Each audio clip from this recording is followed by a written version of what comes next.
सर्व श्रोत्यांना मीरा इनामदारचा नमस्कार. श्रीयुत सोमनाथ केसकर लिखित रिया पब्लिकेशन्सद्वारा प्रकाशित सावरे रंगराची या कादंबरीच्या अभिवाचनाचा आज 25वा भाग सादर करते. विवाह सोहळा या 11व्या प्रकरणाची आज आपण सुरुवात करतो आहोत. मेवाडचे युवराज भोजराज आणि राजकुमारी मीरेचा विवाह ठरल्याची वार्ता दोन्ही नगरात कळताच नगरजनांच्या आनंदाला पारावार राहिला नाही. दोन्हीकडे सनई चौघडे वाजू लागले. श्रीफळ मिठाई वाटली गेली. मंदिराचे पुरोहित शांती यज्ञ करू लागले. नगराचे मार्ग तोरणांनी सुशोभित होऊ लागले. इकडे राजवाड्यातही विवाहाची धामधूम सुरू झाली. राजपरिवारासाठी नवीन वस्त्रांची, अलंकारांची कलाकुसर करण्यात कारागीर मग्न झाले. आसपासच्या राज्यात निमंत्रण धाडली गेली. नजराणे भेटवस्तूंची देवघेव सुरू झाली. राणीसा आणि इतर राजस्त्रिया याच आयोजनात दिवस रात्र व्यग्र राहू लागल्या.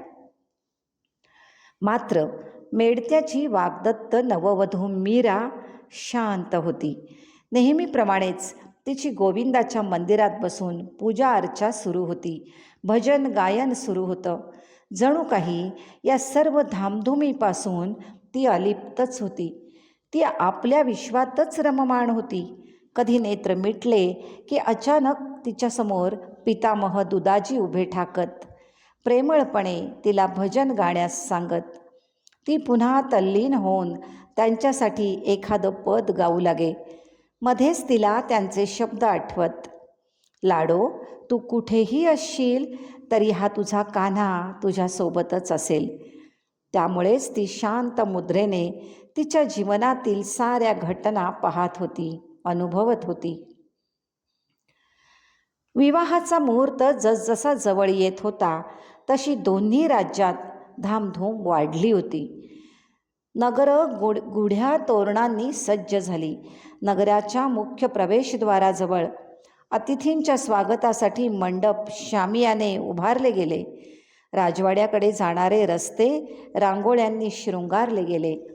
इकडे महालात मीरेच्या सख्या तिला कक्षात घेऊन तिच्या साज शृंगाराची तयारी करण्यात मग्न होत्या. राणीसा देखील जातीने त्यात लक्ष घालत होत्या.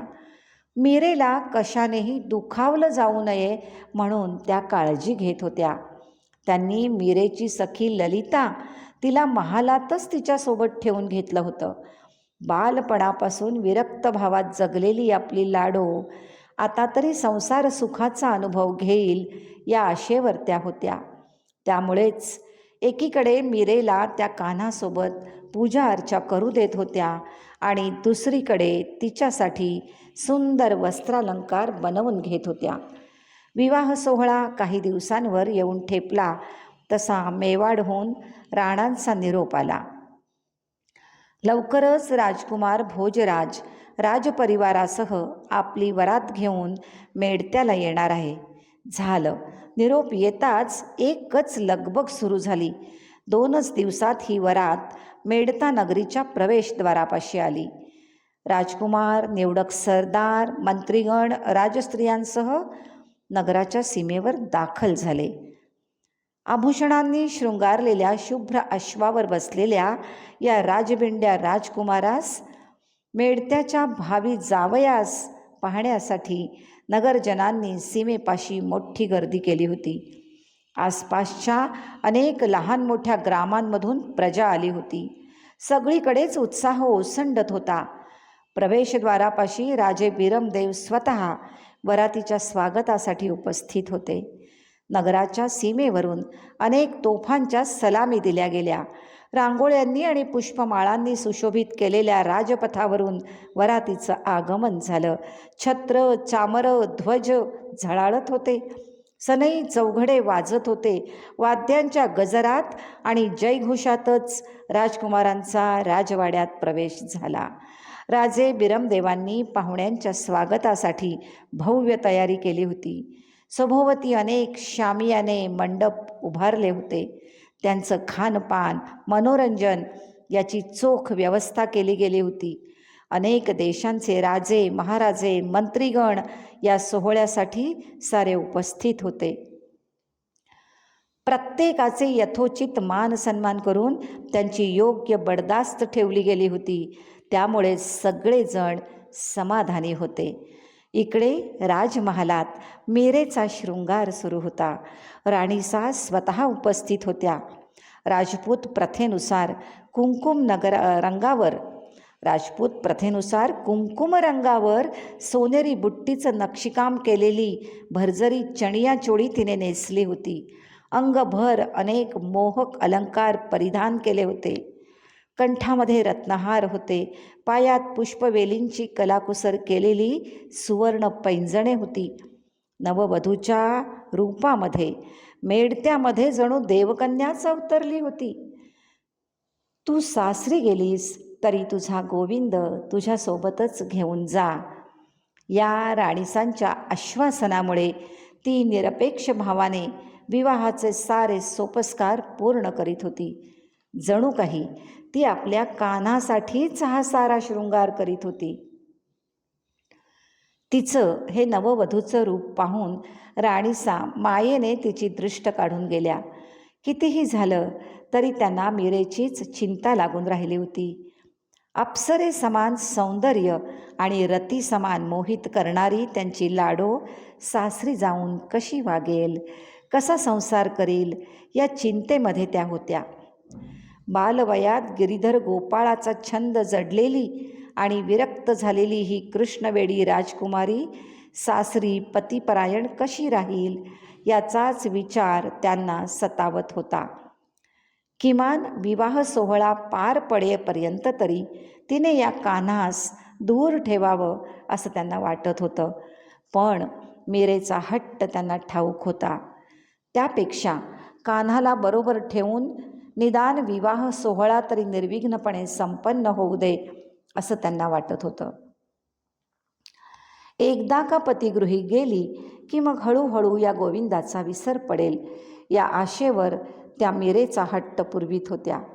त्यांना शंका होती की या कृष्णवेडामुळे कदाचित अजून कुठल्या तरी नवीन हट्ट ती विवाहाच्या विधीमध्ये करेल. मात्र मीरेने कशासही विरोध केला नाही. पिठी-दस्तूर विधीसुद्धा मीरेने काहीही सबब न सांगता पूर्ण केला होता. या विधीनुसार तिने सगळ्याच राजस्त्रियांकडून आणि तिच्या प्रिय सख्यांकडून हळद चंदनाचा लेप लावून घेतला होता. हसत खेळत चेष्टा मस्करी करत साऱ्या जणी हळद खेळल्या होत्या. राणीसा हे पाहून किती आनंदून गेल्या होत्या. त्या गिरीधर गोपाळाच्या नादी लागून विरक्त झालेली माझी लाडो हळूहळू मार्गावर येत आहे, या कल्पनेने त्यांचा उत्साह द्विगुणित झाला होता.